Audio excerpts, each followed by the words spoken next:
I want to talk about a specific kind of phantom pain that a lot of us millennials carry around.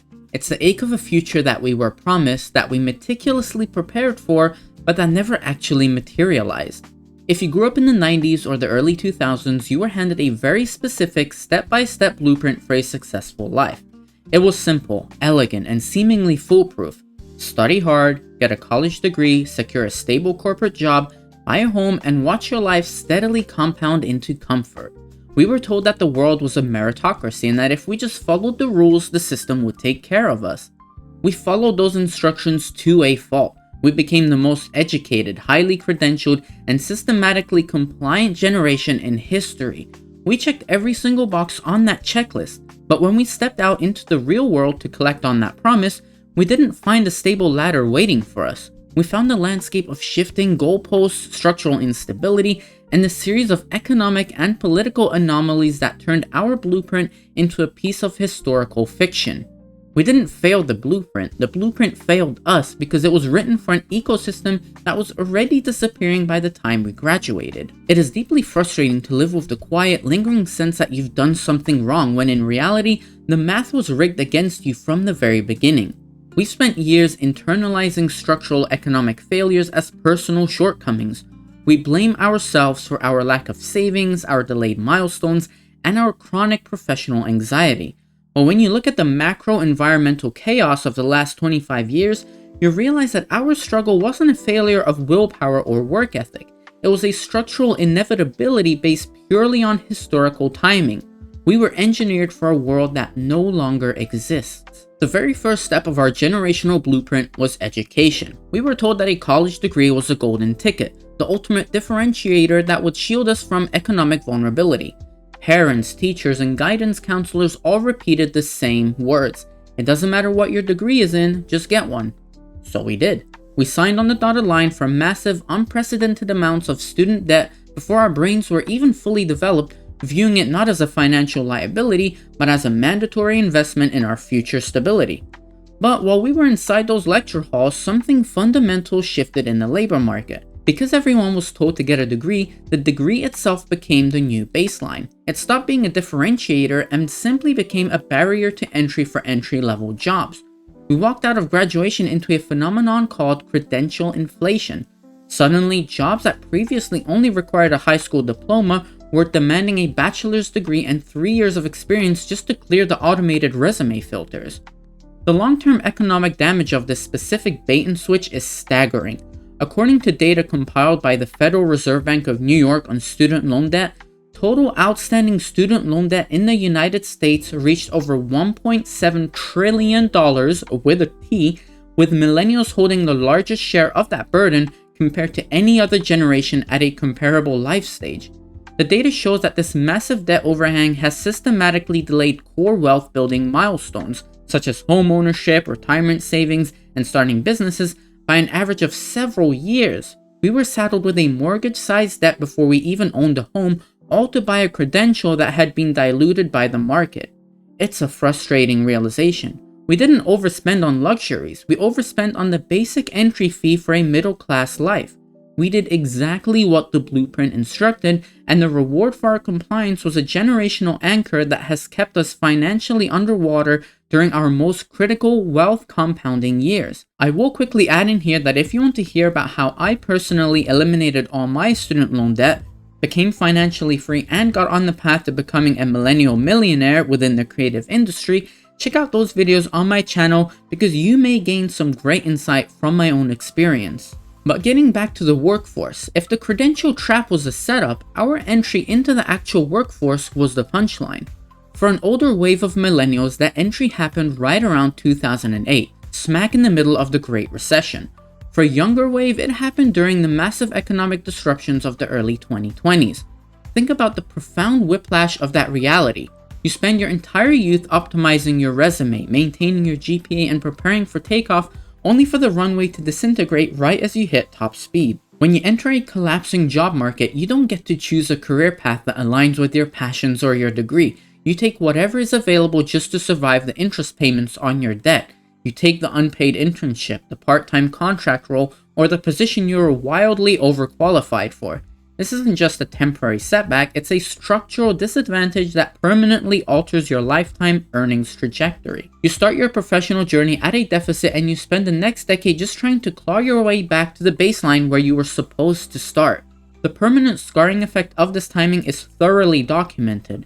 A study published in the American Economic Journal, Applied Economics, found that individuals who enter the labor market during a severe economic recession suffer a substantial and persistent wage penalty that lasts for at least 10 to 15 years. This research demonstrates that entering the workforce during a downturn leads to long-term career stagnation as workers are forced into lower-paying, less stable firms, creating a cumulative loss in lifetime wealth that is almost impossible to fully recover from. That is the hidden architecture behind our generational exhaustion. We aren't imagining things, we are living through a documented economic phenomenon. We were forced to accept lower wages, fewer benefits, and less security at the exact moment when our earning potential should have been accelerating. We've been running on a treadmill that was set to an incline by historical coincidence, wondering why we feel so incredibly tired compared to the generations that came before us. The absolute centerpiece of the traditional life blueprint was home ownership. A home wasn't just a place to live, it was a primary vehicle through which everyday people built equity, secured generational wealth, and established a stable stake in their local community. We were told that renting was throwing money away, and that buying a piece of property was a definitive sign that you had finally arrived as a stable, successful adult. But when our generation finally saved up enough cash for a down payment, despite our student debt and depressed wages, we arrived at the real estate market only to find that the game had been completely transformed. We weren't just competing against other young families looking for a starter home, no. We were competing against the massive institutional investors, private equity firms, and Wall Street conglomerates armed with billions of dollars in cash. The housing market had been completely financialized, turned into an asset class for global capital, effectively pricing an entire generation out of the American dream. The structural shift in property ownership is clear in the numbers. According to a comprehensive analysis by the National Association of Realtors, the median age of a first-time homebuyer has risen to an all-time high of 36 years old. That's a dramatic increase compared to previous decades. The report highlights that skyrocketing home prices, coupled with institutional buyers snapping up entry-level inventory, have created an unprecedented housing affordability crisis, forcing a record percentage of young adults to remain permanent renters in an increasingly predatory rental market. It turns a traditional blueprint into a cruel joke. We are trapped in a rental cycle where our monthly housing costs are often higher than a mortgage payment would be, yet we can't qualify for a loan because we can't save for a down payment while paying those inflated rents. The starter home, the foundational stepping stone of the middle class, has been effectively erased, replaced by corporate-owned single-family rentals that extract wealth from our generation to line the pockets of distant shareholders. And that's an incredibly sad thing to me. As the corporate ladder began to lose its rungs, a new narrative emerged to fill the void: the freedom of the gig economy. Tech platforms and venture capital-backed startups pitched us a dazzling new promise. Be your own boss, own your own time, turn your car, your creative skills, or your extra room into a thriving independent business. It was framed as the ultimate liberation from the suffocating corporate grind, a flexible alternative perfectly suited for a dynamic modern generation. But the reality of the gig economy wasn't liberation. It was the systematic dismantling of worker protections and corporate accountability. It was a brilliant optimization trick that shifted all the operational risk away from corporations and directly onto the shoulders of individual workers. You weren't a business owner, you were an independent contractor without a safety net, without health insurance, without paid time off, and without any guarantee of a minimum wage. The traditional social contract, where a company invested in your long-term stability in exchange for your labor, was completely replaced by a transactional piece rate system governed by opaque algorithms. I personally find the precarity of this labor shift deeply troubling. A comprehensive research initiative conducted by the Pew Research Center on the gig economy found that the vast majority of gig platform workers experience income volatility and financial insecurity, with many earning less than the local minimum wage after accounting for vehicular wear and tear and platform fees. The study notes that the lack of institutional benefits and workplace protections leaves these workers exceptionally vulnerable to sudden economic shocks, turning flexibility into a state of permanent instability. We traded the predictable boredom of the corporate office for the high-stakes anxiety of the algorithmically managed hustle. We were told we were agile entrepreneurs, but we were actually just participating in a system that monetized our desperation. The gig economy didn't solve the structural failure of our career blueprint. It simply pathologized it, making us believe that if we were struggling to survive, it was just because we weren't hustling hard enough on the weekends. I also just uploaded a video about hustle culture that you should totally check out. I take a deep dive into it and tell you just how I was wrong about it for 15 years. When you look at the entirety of the blueprint we millennials were handed, it was built on the assumption that a rising tide lifts all boats. It assumed that the public institutions, the pension funds, and the social safety nets that supported our parents and grandparents would be there to support us when we reached maturity.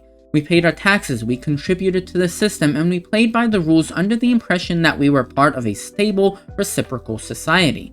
But our generation has watched the systematic erosion of those very institutions.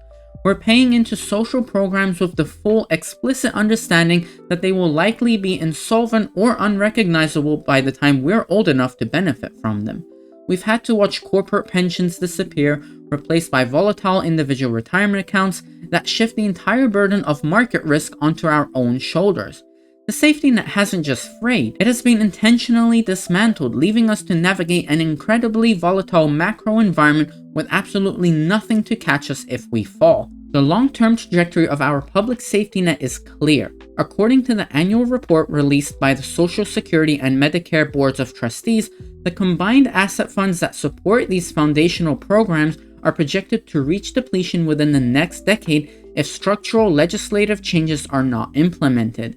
This timeline means that millennials will face a severely diminished or altered safety net at the exact moment they enter their senior years, despite having contributed to the system for their entire working lives. It is a profound form of systemic betrayal. We're being asked to fund a retirement for the generations ahead of us while being simultaneously told that we need to fend for ourselves when our time comes. We're forced to become hyper-individualistic survivalists in an economic landscape that requires collective stability. The blueprint promises a foundation of societal support, but the reality is a sheer cliff where every individual is entirely responsible for their own safety. It's incredibly easy to look at this landscape, look at this timeline, and fall into a state of total nihilism. It is easy to look at the math and say, the game is rigged, the blueprint is broken, so what's the point of even trying? And honestly, that anger and frustration is completely valid. We have every right to be furious about the hand we were dealt. But here's where I believe the hope lies. The moment you realize the blueprint was doomed from the start, you're finally freed from the burden of trying to follow it. We're starting to witness a massive generational shift in perspective. Millennials are systematically rejecting the old metrics of success. We're realizing that a life well lived isn't measured by the size of your corporate title, the square footage of a suburban home, or how efficiently you can monetize your free time. We're redefining success around concepts that actually matter: time autonomy, community connection, mental well-being, and experiential richness. We're building our own alternative blueprints that are native to the world we actually inhabit rather than the world we left behind in the 90s and early 2000s. We're choosing smaller, more intentional ways of living. We're prioritizing local communities, investing in deep relationships, and discovering that a life of flexibility and presence is far more valuable than a life of consumerist accumulation. We're taking the immense resilience we built by surviving multiple once-in-a-lifetime crises and using it to forge a more human-centered reality. The old system may be crumbling around us, but that simply means we get to be the architects of whatever comes next. We're no longer asking for permission to fit into a broken machine, we're building a better way to live outside of it. Stepping away from the traditional path is terrifying because it requires us to confront the collective expectations of everyone who came before us. It requires us to look at the traditional markers of adulthood and say, that doesn't work for me anymore.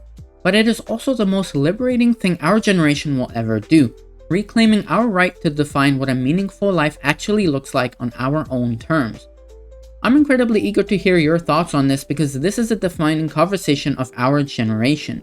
When you look at your own life right now, what is the one rule from the traditional blueprint that you have intentionally decided to throw out? Is it the corporate ladder, the expectation of property ownership, or maybe the pressure to constantly monetize your hobbies? Let me know down in the comments because I'm looking forward to reading your perspectives and talking with you down there.